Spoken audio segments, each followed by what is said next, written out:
বাংলাদেশ জাতীয়তাবাদী যুবদল কেন্দ্রীয় নির্বাহী কমিটির সাবেক আন্তর্জাতিক বিষয়ক সম্পাদক এস.এম. মিল্টন সরকার দীর্ঘ এক যুগ পর স্বদেশ প্রত্যাবর্তন উপলক্ষে সাবেক প্রধানমন্ত্রী দেশমাতা বেগম খালেদা জিয়ার সুস্থতা ও দীর্ঘায়ু কামনা এবং বিগত দিনে ফ্যাসিবাদ সরকার পতন আন্দোলনে সকল শহীদদের আত্মার মাগফিরাত কামনায় শৈলট উচ্চ বিদ্যালয় মাঠে মিলাদ ও দোয়া মাহফিল আয়োজন করা হয়েছে।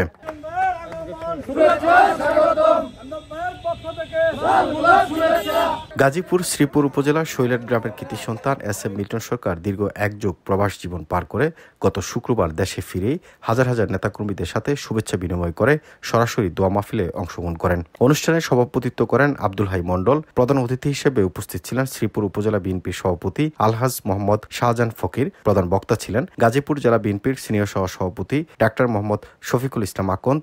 বিশেষ অতিথি বক্তব্য রাখেন শ্রীপুর উপজেলা বিএনপির সাবেক সভাপতি আব্দুল মুতালেব, সাধারণ সম্পাদক আক্তারুল আলম মাস্টার, জেলা বিএনপি মুক্তিযোদ্ধা বিষয়ক সম্পাদক বীর মুক্তিযোদ্ধা আবুল কাশেম, জেলা যুবদলের আহ্বায়ক আতাউর রহমান মোল্লা, গাজীপুর মহানগর যুবদলের সদস্য সচিব রাজু আহমেদ, জেলা বিএনপির সহসভাপতি শেখ ফরিদা জাহান স্বপ্না, কৃষক দল কেন্দ্রীয় কমিটির আন্তর্জাতিক বিষয়ক সম্পাদক মাসুদ রানা, কেন্দ্রীয় মহিলা দল নেত্রী মর্জিনা আফসার রুজি সহ আরও অনেকেই বক্তব্য রাখেন।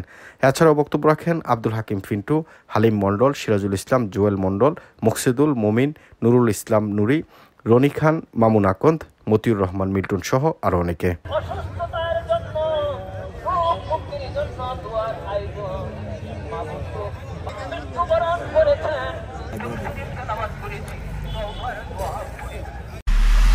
এমআইবি সংবাদ ও সংবাদ সংশ্লিষ্ট অনুষ্ঠান দেখতে ভিজিট করুন www.mibtelevision.tv ও facebook.com/mibtelevision.tv এবং সাবস্ক্রাইব করুন youtube.com/mibtelevision এ।